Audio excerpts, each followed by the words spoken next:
So guys, matapos natin bisitahin ang ating mga babaeng kambing sa kanilang pabahay, pupunta naman tayo dito sa aking barako na si Rambo. Si Rambo po ay isang purebred Anglo-Nubian. Malaki ang katawan, tigasin. Tingnan niyo naman. 2 years old na po ito. Rambo! Say hi, Rambo! Rambo, buksan natin. Rambo, no, busog na ba? Ayan, yan si Rambo guys. Purebred Anglo-Nubian yan. Yan yung barako ko. Sulit na sulit yung katawan.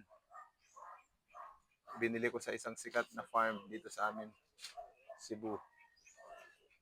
Yan, tingnan niyo naman. Siya lang nag-iisa dito kasi napaka-aggressive. Ayan, oh. Kung hindi niyo tinatanong guys, yung timbang nito umabot ng 75 to 80 kilos. Ito guys, 2 years old. Mahigit. Purebred Anglo-Nubian po siya.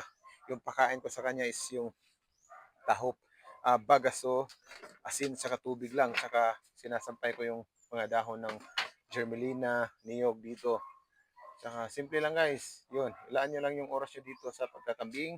Iwasan ang bisyo. Dapat yung oras nyo nakatutok sa pag-aalaga ng kahit na anong hayop po. Yan. Rambo! Rambo! Say hi, Rambo. Thanks.